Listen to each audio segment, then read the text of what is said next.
This is Stable Secrets. I'm Kelsey. And I'm Riley. Horses may not talk, but trust us, their riders sure do. We're two friends in the hunter jumper world, pulling back the curtain on the barn life we all live. The highs, the lows, and the secrets in between.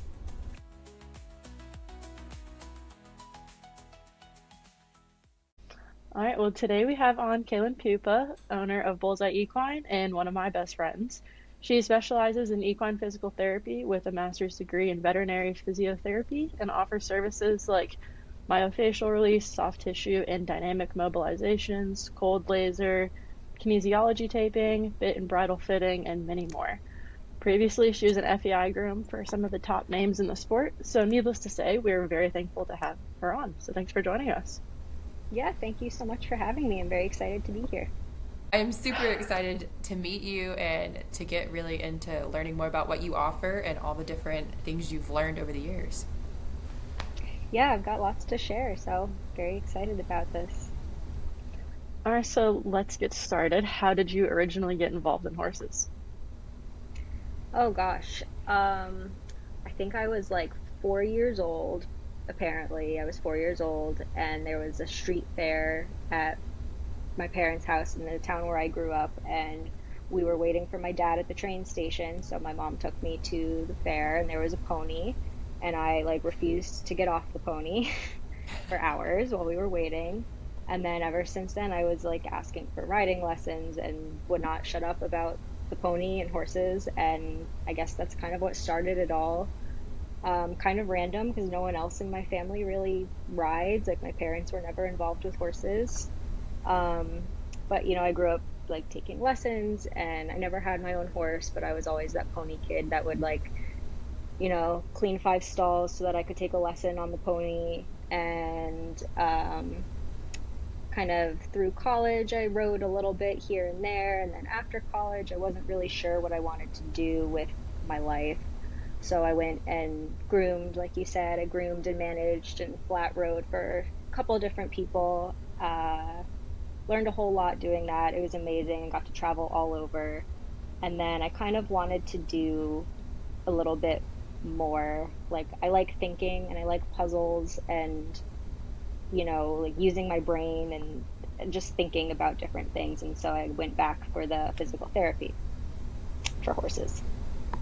You're someone who loves school, don't you? I do love school. Like I think if I had millions of dollars, I would just be in school all the time. I love learning and yeah, thinking and just expanding my brain. It's fun to me. So I think you're in the That's right awesome. industry then, especially if you like a puzzle. Horses Right. are puzzles. yes, they sure are. And that's what I love about like the sport and the industry in general. Like no matter who you are and what you do, there's always something more that you can learn, which makes it really cool and exciting. Oh, I love that. It's so true too. Like you can never stop learning, especially when it comes to horses. Um, so your company is Bullseye Equine, right? Yes. What is the inspiration behind your company name? And were you always drawn to that name itself, or did it come from a certain story? I wish I had a better answer for this question because honestly, it's just completely random. Like it doesn't mean anything. It doesn't. I wish it was like, oh yeah, Bullseye was my first pony or something, but no, it's honestly just random. And I was brainstorming for like forever, like months and months and months probably to try to think of a business name. And eventually I just got to the point where I was like, I have to pick something, and Bullseye just seemed right. And so I just went with it. I remember when you were brainstorming because we were texting about it a good Yes, bit. I think I texted everybody that I've ever known in my life and was like, what do I call myself? It was so, starting a business was, I knew it would be hard, but it was so much harder than I ever thought it possibly could have been. It's been very rewarding too, but I mean, even just something as simple as thinking of a name and like registering an LLC is a lot of work. I feel like at some point, like in our education, either college or high school or something, they should teach us more about how to actually start a business and what goes into it, because then you just get thrown into it as an adult and it's like, what am I doing? Yeah, I know, and I think it's something that a lot of people want to do, but it just I mean, it's so incredibly overwhelming that it's very easy to just not even start because there's 10 million different things you have to do, and it's so hard to know, like, what do I even do first? Like, do I get the logo? Do I get the LLC? How do I do taxes? Like, it's so much, so much. So we were talking about how you love school, and I know you have a lot of certifications, lots of letters after your name and your social media handles. So why are Yes. you the only person in the USA that's certified in equine physical therapy?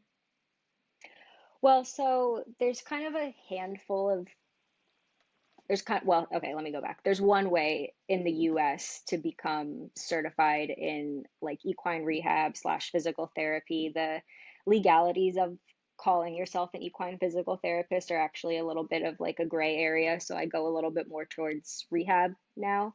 Um, but so in the US, there's two schools, as far as I am aware of, that will teach kind of like a postgraduate certificate in equine rehab. There's one in Florida and there's one through the University of Tennessee. But the prerequisite for both of those is you either need to be a vet tech, a doctor of veterinary medicine, or a doctor of human physical therapy, which I am none of those three things. So I kind of was looking for different options, and I came across this school in the UK and kind of started doing some digging and more research about what it's like over in the UK in terms of animal rehab. And over there, veterinary physiotherapists, which physiotherapy is kind of just the European word for physical therapy, so they're sort of interchangeable there.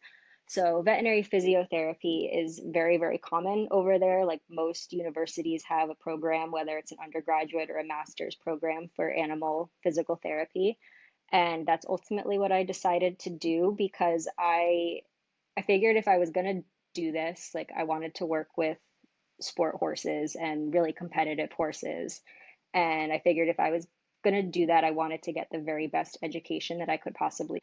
And so that 3 year program over there at a master's level was pretty much exactly what I was looking for. And I loved it and it was amazing. And my goal for like my long-term career goal is I would love to see programs like that available to people in the US because it's really interesting when we compare what animal rehab looks like here in the US versus over there.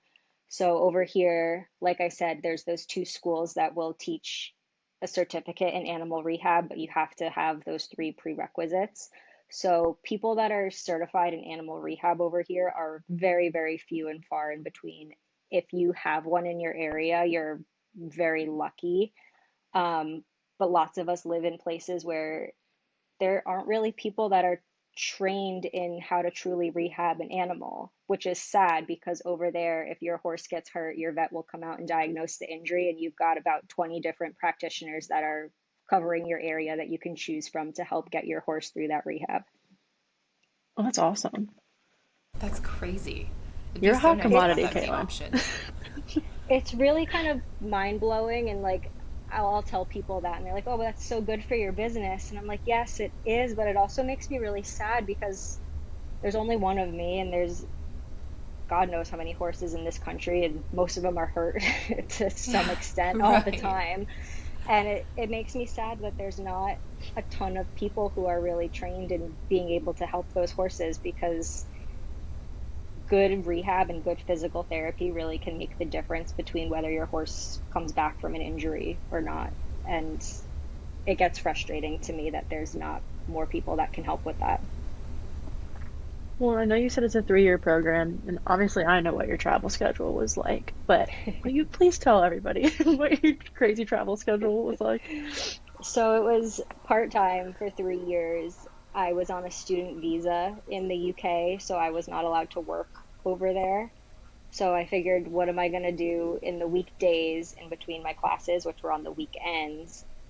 So I actually ended up flying back and forth every couple weeks for the classes so that I could keep working and making a little bit of money here while I was in school over there. And it sounds insane. It probably was a little bit insane, but when I kind of like was trying to calculate the alternative, like the best alternative would be for me to go to vet school and then go through one of those post grad certificate programs. And I actually think I saved money doing it this way in the long run because vet school is so expensive. That is crazy to think about. It Because No was doubt. crazy. you were freelance grooming here still, right?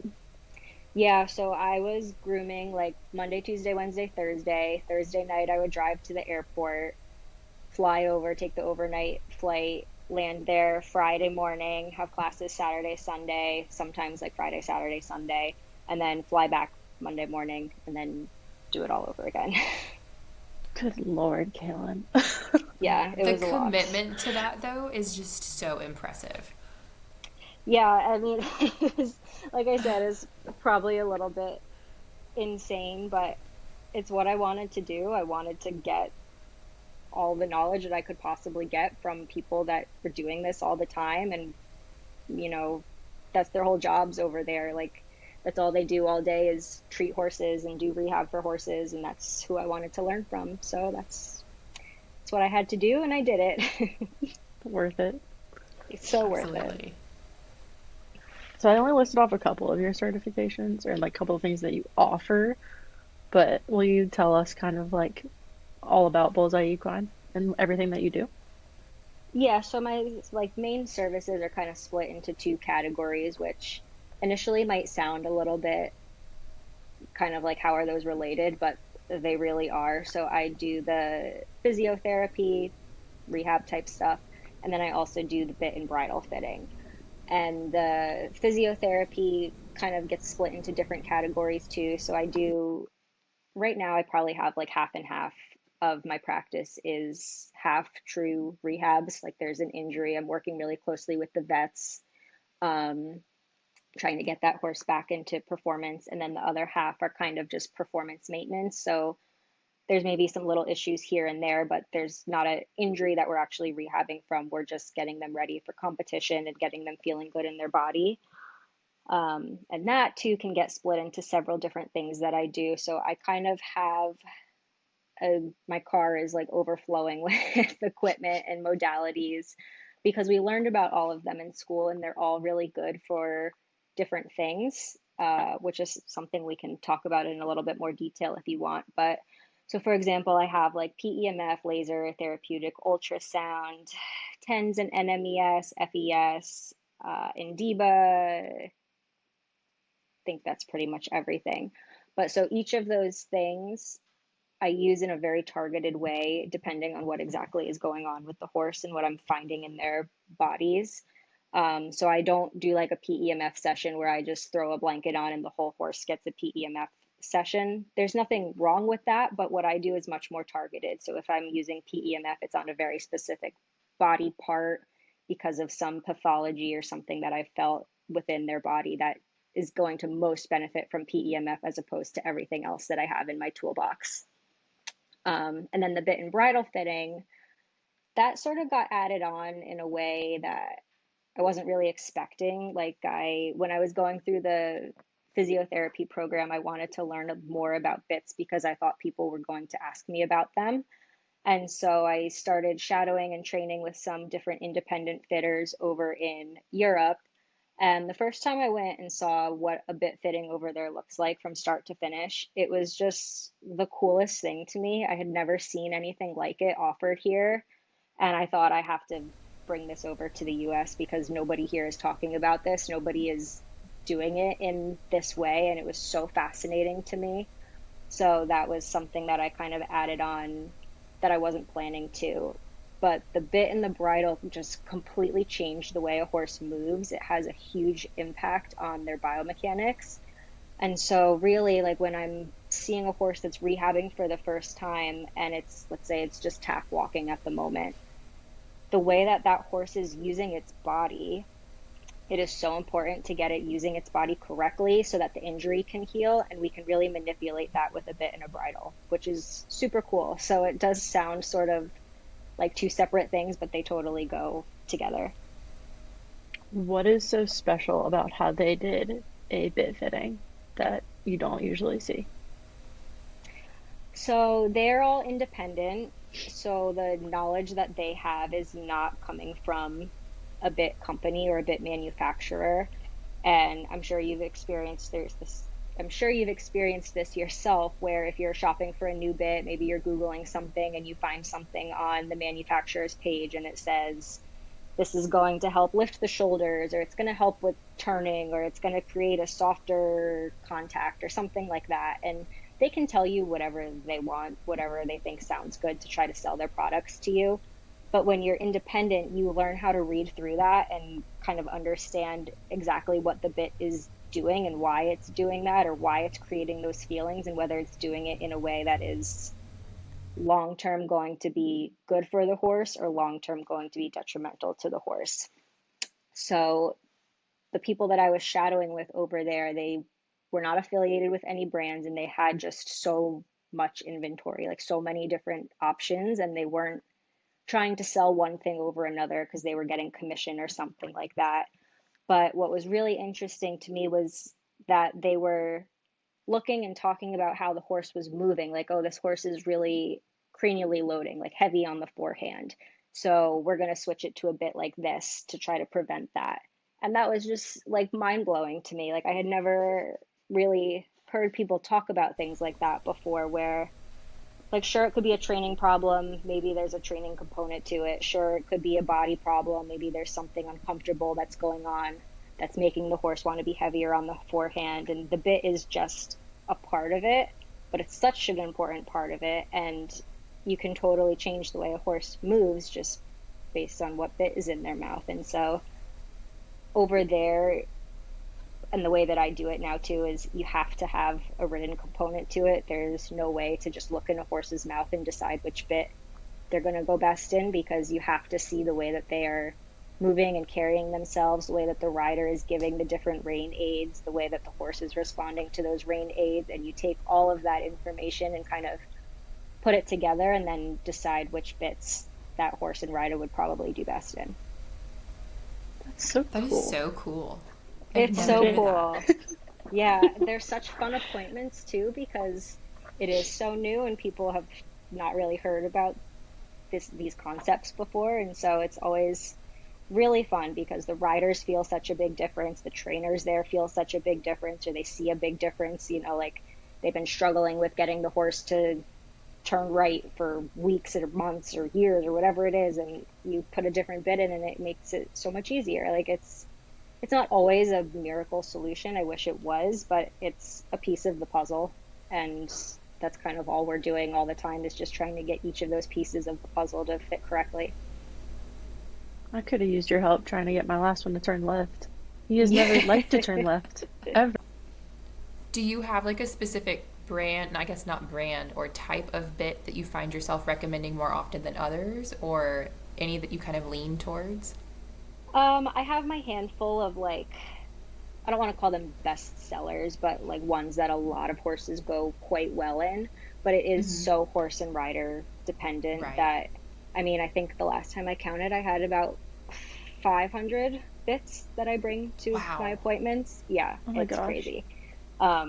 Shapes and sizes and textures and brands and materials and just all different things that I kind of have something that will work for all different scenarios, even if they are quite strange scenarios. And, they're horses, they do weird things and they have weird things. And what's interesting is sometimes I will have one horse that gets ridden by an amateur and that same horse that gets schooled by a professional.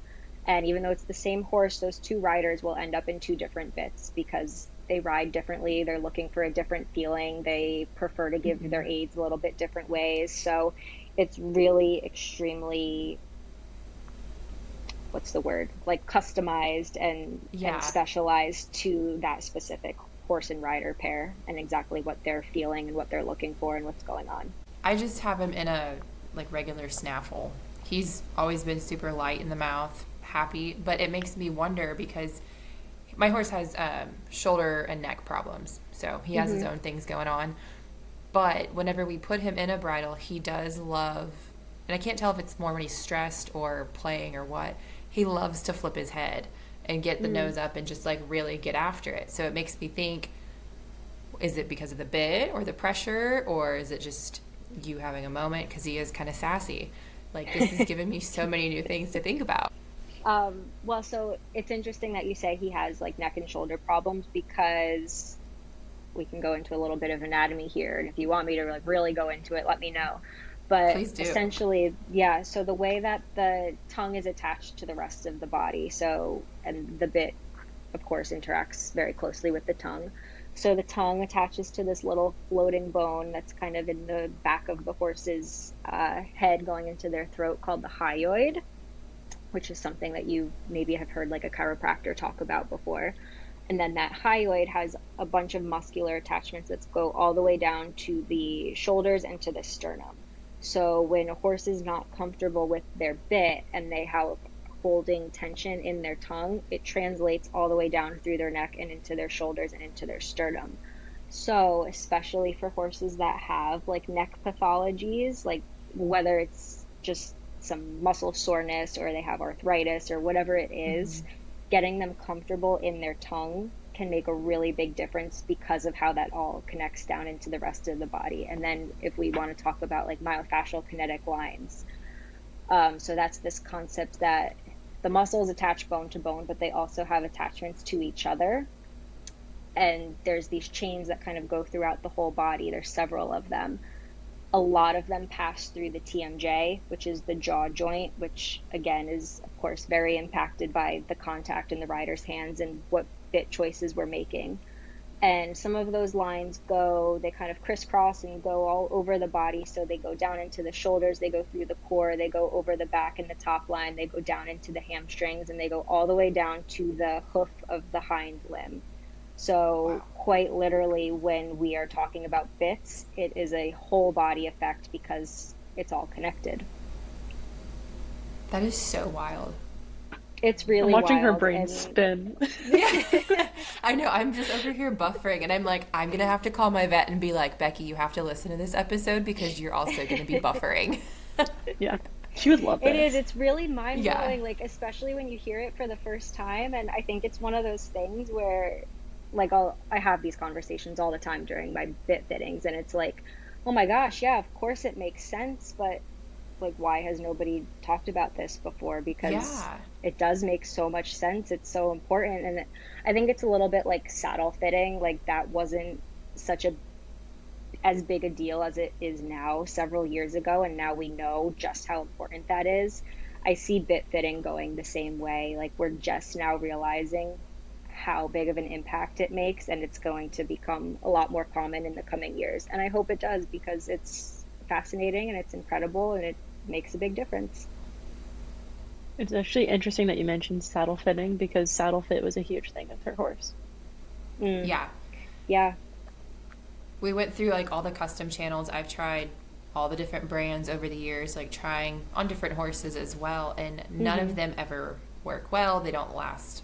Their fit like doesn't stay fitting long, and they've all caused their own problems in different ways, and so many of them have come up in their necks. And so we Yes. finally like took a step back, and my vet has a much different approach on saddle fit than the stand-up custom saddle fitters.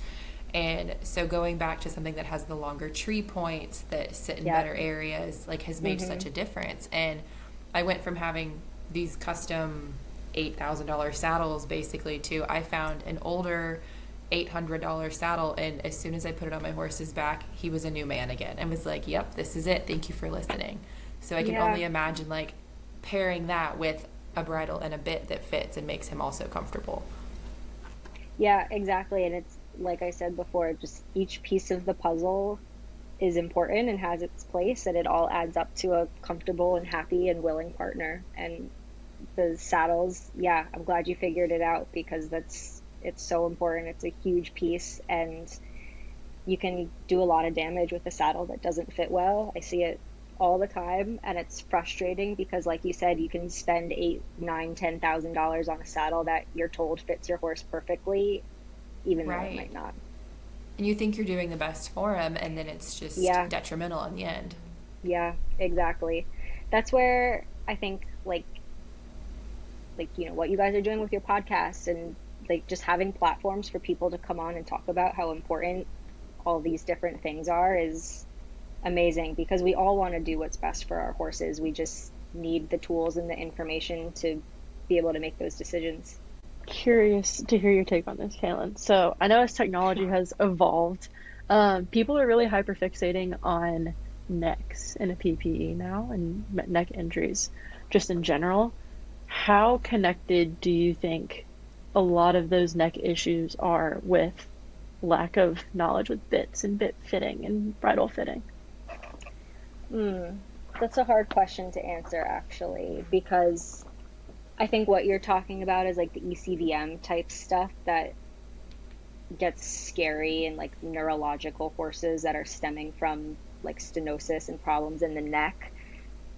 That I think is more has to do with like genetics and breeding and things. Um, However, I will say for those horses that have that diagnosis but still have a green light from their vet to continue riding, as long as they're safe and comfortable to do so, a bit for those horses would definitely become very important. Hmm. But what I see more is because when a horse is not comfortable with their bit, they're going to hold tension in their jaw and their tongue, and that is going to translate to their neck. So I see a lot of horses with very, very tight muscles in their neck. Hmm. And what that can lead to is a reduced range of motion. So they're not able to move their necks as well as they can. And we know that reduced range of motion or poor range of motion, poor body mechanics can lead to arthritis. So that would be interesting to really do like an academic study on if horses that are ridden in a well-fitted bit their whole life versus horses that are ridden in maybe an unfair or poorly fitted bit their whole life, if there's difference in the diagnosis of neck arthritis. With more of the physical therapy side of what you do, is there, uh, I guess, injuries that you see more often than others, or kind of things that happen more often, or things that you're treating more often, or is it just kind of all over the board? It is kind of all over the board. Like, as we all know, horses are very good at hurting themselves in all Absolutely. sorts of different creative ways. But um, yeah, kind of a little bit of everything. I have some neck arthritis things that I'm helping to manage right now. I have some back problems like kissing spine surgery that I'm helping manage right now. SI problems, hamstring tears, a lot of lower limb injuries like check ligaments, DSLD, different things like that, degenerative changes in the suspensories, Hmm. navicular. I have some like lacerations and things that I'm managing right now. It's Florida too, so the skin funk down here can Oh, get yeah. pretty extreme. Um, but yeah, what's cool about rehab and physical therapy is it kind of you learn about everything and how to help with pretty much anything that a horse can have wrong with them. So whether that's like pre or post surgery or any type of injury, fractures, back pain, neck pain, kind of anything, as long as the vet is on board with bringing on an additional person, it's something that pretty much any horse and any injury or pathology or problem can benefit from. I was gonna ask, how have you had any pushback from the vets, like, or have they been more, I guess, welcoming and accepting of having another person lay eyes and hands on their clients' horses? I think they're very skeptical to begin with, which I think is very fair, and I can see where that comes from because, like, when we talk about um, outside professionals, like, non-vets, so like body workers, massage therapists, PEMF practitioners, rehab practitioners, whatever it is, like, there's so little regulation behind that anybody can kind of call themselves whatever they want to a certain extent. And so you hear really horrible stories about people doing things that they shouldn't be doing, or people telling owners things that they should not be telling them, like, lay people diagnosing a fracture or diagnosing like a, a vitamin deficiency, like things that are just so outside of what our scope of practice should be, that I can see where the vets can be very hesitant to bring somebody in or recommend somebody because they don't know what that person's training is. They don't know how competent that person really is. They don't know if they're going to come in and tell their client crazy things. So now that I've been working pretty closely with a handful of vets and a handful of practices, and I think they're realizing that I'm not a snake oil salesman and I'm not trying to like, sell people on things that they don't need or diagnose things or like do things that I should not be doing, that nobody should be doing unless they're a vet. Um, it's actually gone very well, and it's really nice to have that collaboration because I think the vets realize that they only have 4 years to learn about all of the animals in the world, essentially, and everything that could possibly be wrong with them from like, surgeries and medications and internal medicine. And like, it's just insane the amount of stuff that they need to know to graduate from their programs that they don't really learn rehab. And that's okay. Like, I think about human medicine. A human medical doctor is very different than a human physical therapist. Like, obviously there's overlap, but it's two different bases of knowledge. And so I think having that for animals as well, like we have the vets that are trained what a vet needs to do, and then we have animal physical therapists that are trained in rehab. I think that would be better for everybody, really. Better for the animals, better for the vets, better for the owners. Just, it's how the system should work and will hopefully work someday. But yeah, it's very cool to have that collaboration and being able to work alongside different professionals like that. Yeah, that could be such a sticky situation. Because I know even like having previously been a pro and having clients on my own, I mean, I was assistant, of course, but still, it's like the loyalty is a big thing. And they're like, well, are you just going to end up hurting this thing and undoing all of the progress that I've already made on this horse? Or you Exactly. actually know what you're talking about? Yeah, exactly. And like I said, you hear some crazy stuff that happens out there, that people doing things that they should not be doing, that they have no business doing. And so I get it. I get why the veterinary community can be skeptical of bringing in outside people. Do you want to tell Kaylin a little bit about your horse and a little bit about how you ride him and see if she has any recommendations for you? I mean, I feel like I could give her a whole like essay on this. Well, you've got her time, so Kaylin, if you Oh want to my do god. it. Yeah, why not? So he has.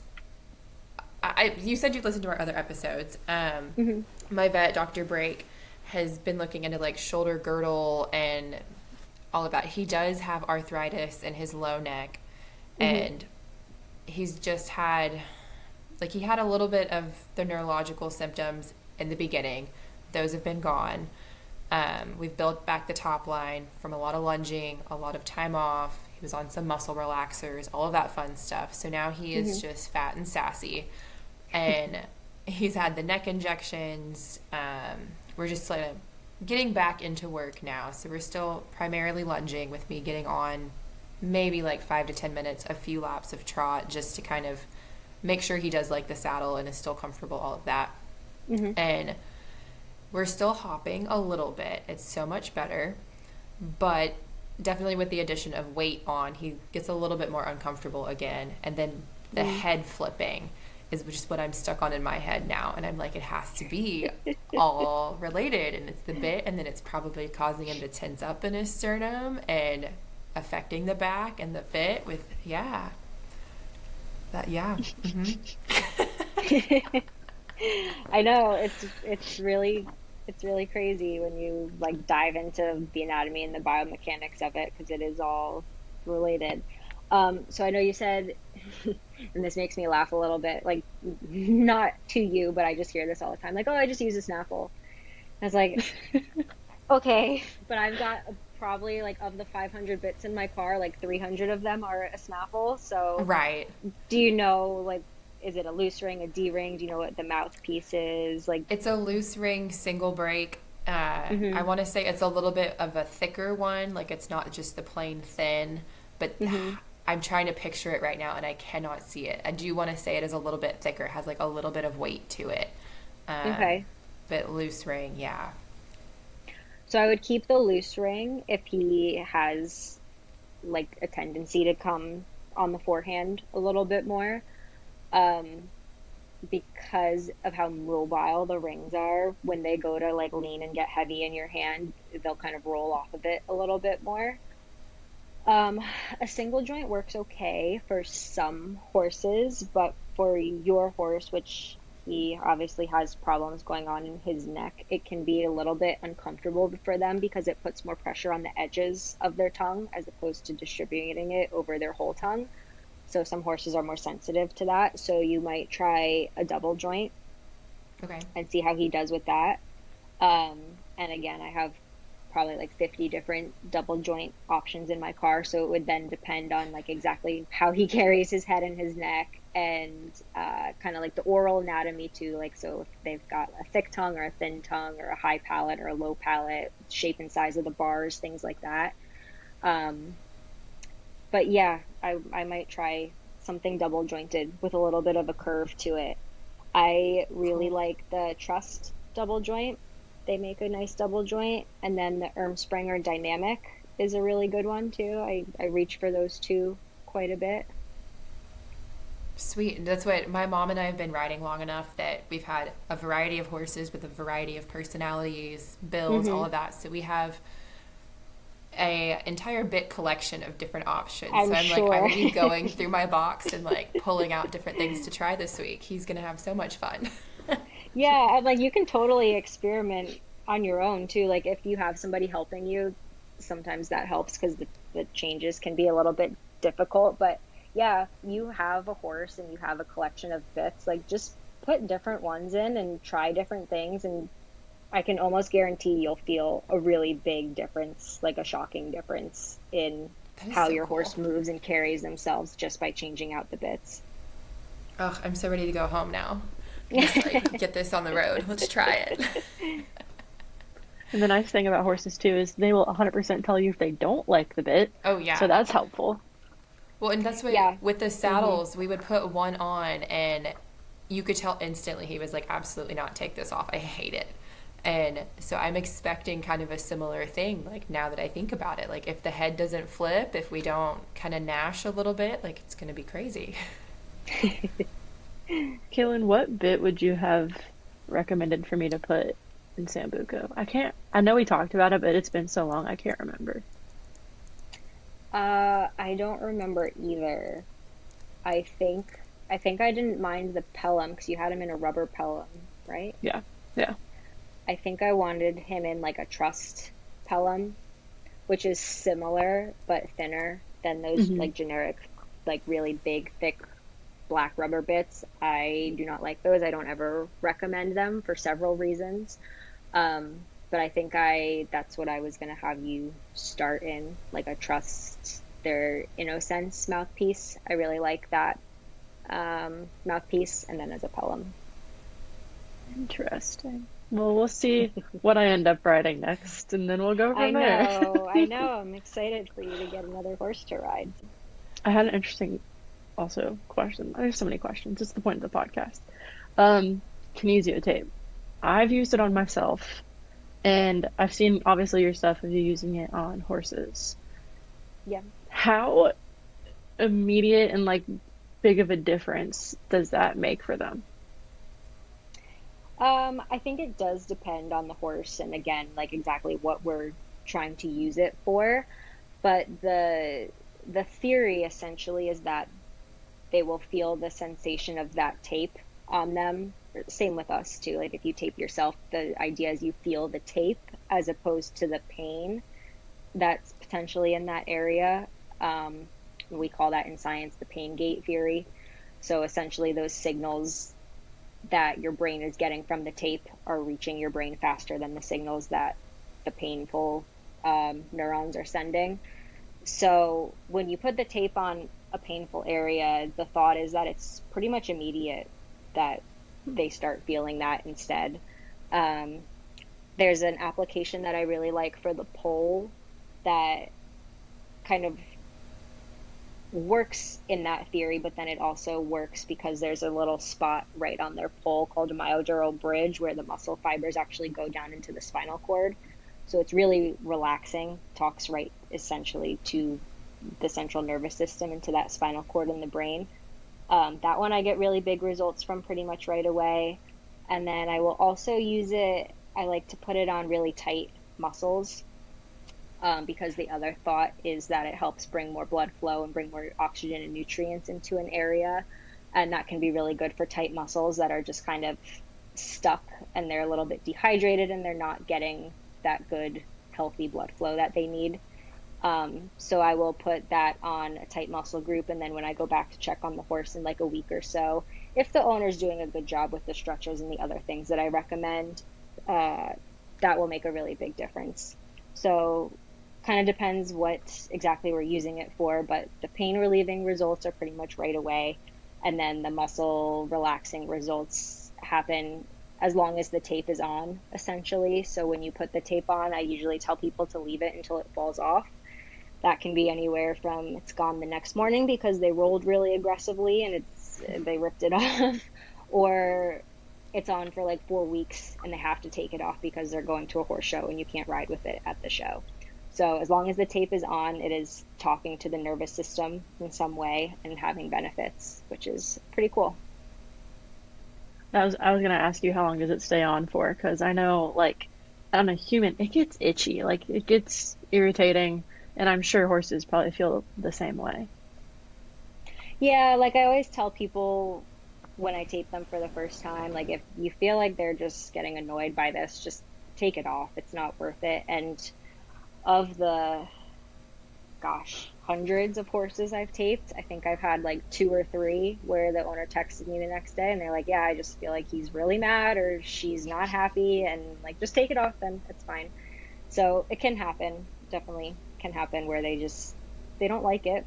But it's like us too. Like, I hate going to the chiropractor. My mom loves going to the chiropractor. I really enjoy laser. Somebody else might not like that. So, they're individuals and they tell us what they like and don't like and what they respond well to and what just doesn't work for them. So, always listening to them. Does it come off of them easier than it comes off of us? Like in like the super sticky aspect of it?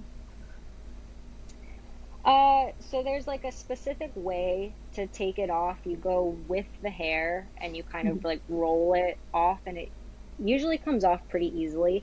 If you try to peel it off against the hair, I usually tell people it's kind of like a wax strip and it's really uncomfortable for them because it will take their hair off. Uh, and that stinks. Nobody wants that. So yeah, there is a specific way to take it off that helps it come off easily if you have to. I remember mine, I would just get somebody to help me like peel it off. I had to do it on my back and around my shoulder Mm, blades. So I needed somebody else's help. And man, that was yeah. painful. Yeah, it's a little bit different too because unless you're shaving them or they just had surgery or something, they obviously have hair that it sticks to instead of going directly on their skin like for us. So there is kind of some discussion like among the scientific community if kinesiology tape works the same way on people as it does on animals because of that fur or hair that they have. But yeah, for the most part, I can get it off of a horse without a big issue. So I'm sorry that you had to rip it off of you like a band-aid. That stinks. It didn't feel great, but when it was I'm on, it sure did a it great didn't. job, so it's fine. Yeah, it's super cool.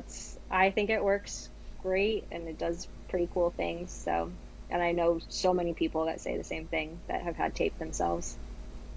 Do you have the different colored ones? Like, do they do different things? Um, I think some people will tell you that like red tape is energizing and blue tape is calming and green tape is for something else. I don't personally believe in that theory. So the different colors I have they don't really mean anything. I usually just try to pick a color that blends in with the horse. Okay. I was thinking more of the energizing, calming stuff because you see that advertised with like human tape Yeah. too. So I Yeah, wasn't sure. yeah. So going back to talking about having your own business and starting your own business, now that you own your own company, is there anything you wish you would have done differently? I wish I would have just started.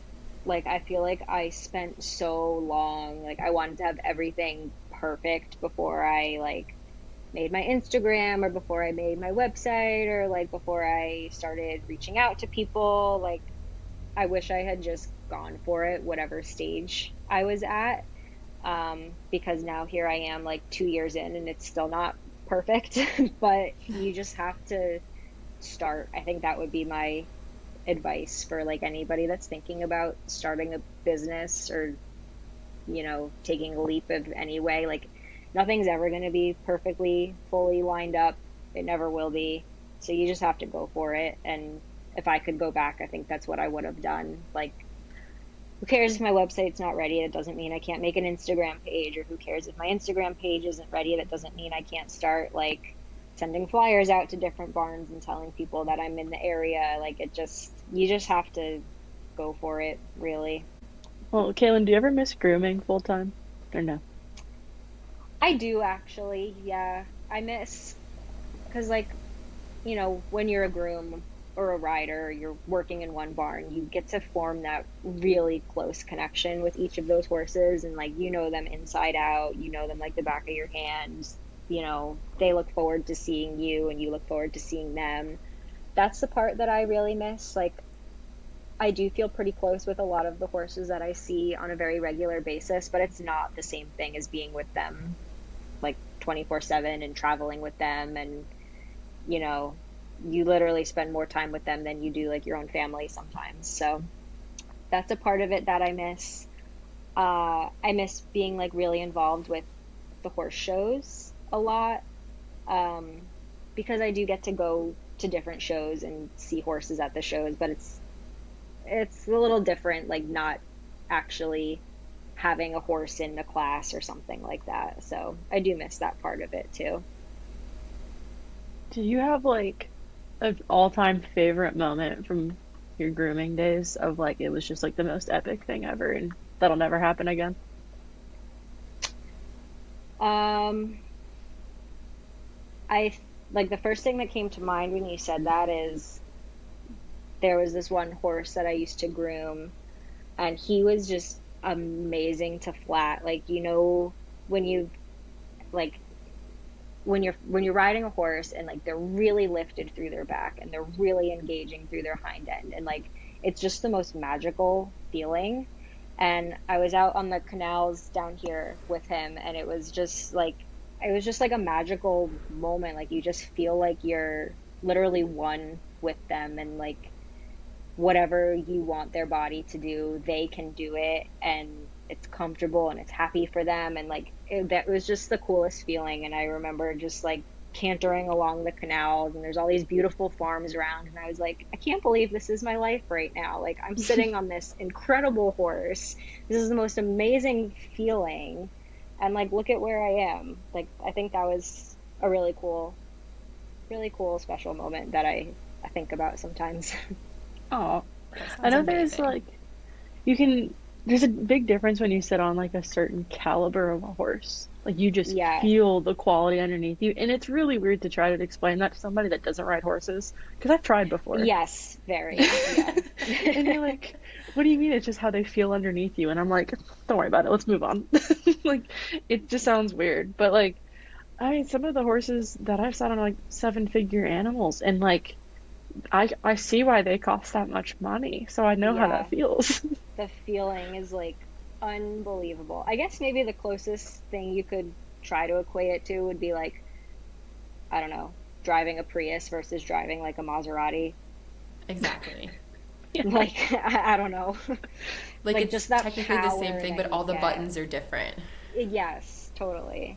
Totally. I miss like one of my favorite things in grooming was seeing the horse go and perform well, and then just knowing it's beautifully turned out, and like that was your doing. That was always so satisfying for me. Yeah, there is something like super satisfying about like the braids are perfect, the tack is all perfectly spotless and shining, their coat is all shiny and dappled, and it's like that was months and months and months of hard, hard work, and this is where it got us. Like, that is a super cool feeling too. And I miss that sometimes also. I thought it was cool um, at your one job where you were able to basically make your own like grooming kit and whatever you wanted them to buy you, of like your favorite supplies, they bought that for you. And I'm like, that is so neat. I'm just told to make it work. Yeah, use whatever. No, Yeah. I think it's like, especially when you're at a really high level as a groom, like we all have our go-to things and like a very specific brush that we want to use for this part of the body and a very specific spray for like this certain scenario. And it's really cool when you have an employer that understands that and like wants to make your job easier because it is such an important job. Like, I mean, I say it all the time. Like, if you don't have a good groom, your horse is not going to perform well. Like, they are literally with them all the time. I don't think there's anything more important really Yeah. than having somebody that genuinely cares and genuinely wants to take really good care of your animals and see them be happy and competitive and successful. It makes all the difference in the world. So having an employer that like values that and wants to help their groom be the best groom that they can be is super cool. Do you have like a good grooming tip, like whether it's a easy trick that pays dividends in the long run or anything like that that you think people maybe just like overlook and don't even think about? Um, Something that somebody I used to work for would always say to me was like, the horses are always talking to us, and you have to figure out how to listen to them. And that has really stuck with me, like as a groom, as a rider, but then it's also what I do now. It's so true. Like, they are always communicating. They are always telling you whether they like something or don't like it. They are always telling you if they're comfortable or not. Like, and something else I heard someone say once is like, if you don't listen to your horse while they're whispering, they're going to start screaming. And I see that as like, kind of like what we were talking about before with the saddle fit. Like, if you put your saddle on your horse and they immediately pin their ears and try to kick you, like that's the whisper. That's like, this is Exactly. not comfortable. I don't like this. This is painful. Like that's the first warning sign. And if you don't listen to that, then your horse is going to start rearing or they're going to start refusing fences or they're going to start bucking you off. Like, it's really true that they are constantly trying to tell us things, and if we don't know how to or don't want to listen to them when they're trying to explain those things to us, like they're going to keep getting louder and it's going to keep getting more violent and worse. And that's something that I think any groom and any horse person should really be constantly working on, like constantly just trying to learn their horse or horses and how they communicate and the way that they express things that they like or don't like, because it's just so important. Like, they really tell us how they're feeling, what they are comfortable with, what they're not comfortable with. And if we can catch little things before they become big things, makes everybody's job so much easier. I love how it's like a full circle thing between what you're saying, which of course is listening to them. We talked about that a lot with her vet, and with what Becky was saying. Like, y'all are preaching the same stuff, and I think it's great that Yeah. you two are very like-minded, which I love, and I think people I will know. I would really love to benefit get from all listening to together. this. Yeah. Yeah. We should do another episode, all four of us. That'd be really cool. But yeah, I think there's like a pretty big swing in the horse industry now. Like, I don't know what to call it.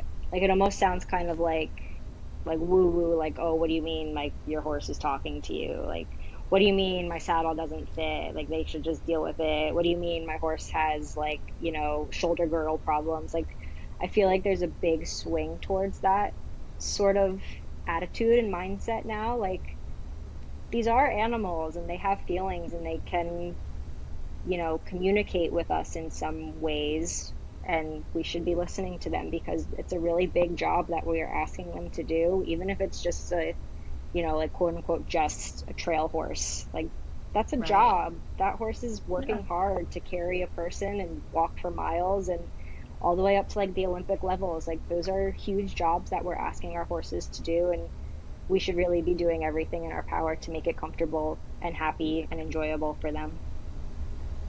But I feel like it's so rewarding too for both horse and rider in the relationship you build with your horse, that you've noticed they're uncomfortable and you do something about it, they appreciate it, and they can kind of also communicate that they're appreciative and they're happy you've made a change, and they're willing to kind of work with you on things too. Like, it's such an ebb and flow of communication, but it's crazy once you really start noticing everything.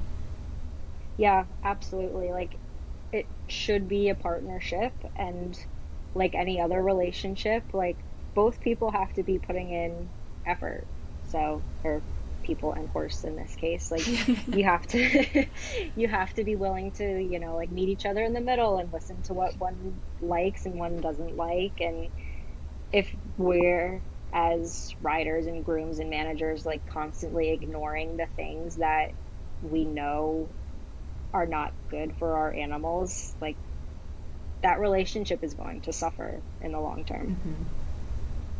I like Kelsey, what was it that Becky said where she felt like all of her clients, like the horses, whenever they see her, like she feels like they all are like happy to see her and they thank her in their own way for all that she does for Yeah. them, which is cool. I think she said that that's her favorite part of her job, is like when she Yeah. goes out and sees horses, and that they kind of take a sigh of relief, like, oh, it's you, like you listen to me, you make me feel better, and like that, Yes. and it just makes me so happy. Like, and for a vet too, she's like, then I can do mean things and give him vaccines or whatever I want to do them that day. Like, they know it's for their best interest. I'm not just being mean. Exactly. Yeah. No, I love that. That's so cool. It's so cool. Kailyn, what's your favorite part about your job? I mean, kind of the same thing, honestly, not to like, steal her word for word, but it is very cool to, like being a groom. One of the things I kind of struggled with, exactly like we were talking about now, is like when I would start to pick up on things like, I really don't think this horse's saddle fits. Its back seems like it's uncomfortable. I mean, this was before I knew anything about anything, but like I feel like the saddle doesn't fit. Like, they're constantly trying to kick me when I'm putting the saddle on. That surely can't be normal. Can we do something about it? No, it's fine. Saddle we've always used. It's fine. Just, do your job, put the saddle on the horse and move on with your day. Like, that was always that got very hard for me to start to pick up on those things and then bring them to somebody's attention and then not have them be addressed. So now what I love about my job is I have a really good relationship with a lot of my clients. And so if I tell them, your horse's back has been painful for several weeks now, we've tried a lot of different things, the vet has looked at it, maybe it's the saddle, and it's like, okay, we're going to get the saddle fitter out tomorrow. Like, that's really cool for me. And that's one of my favorite parts of my job now, is to be able to bring things to people's attention and then have them be addressed. And it's just all for the betterment of the horses. Like, it's anytime I have a harder conversation or like bring something up, I'm only doing it for the horse's best interest. And it's very rewarding when we kind of like get all those puzzle pieces put into place and like we have the most comfortable horse. They're so sound. They're so happy to do their job. They're so willing to do their job. That is so rewarding to me. I guess one thing we should include, Kailyn, where can we find you online? Do you have any things upcoming, like clinics or visits to certain places, or what you got going on? So I have a meetup planned with Horse Grooms, which is an amazing resource for anybody involved with horses, really. It is geared towards grooms, but really anybody involved with horses. They just do all sorts of different educational content and support for the industry professionals. So I have a meetup planned with them. We're going to do a bit in bridle fitting demonstration and then a little bit of talk about, bits and biomechanics and all that good stuff. That's coming up in March in Wellington. And then for like social media things, I am Bullseye Equine on Facebook and Instagram, and my website is bullseyeequine.com. That's it for this episode of Stable Secrets. Thanks for listening, and we'll see you next week.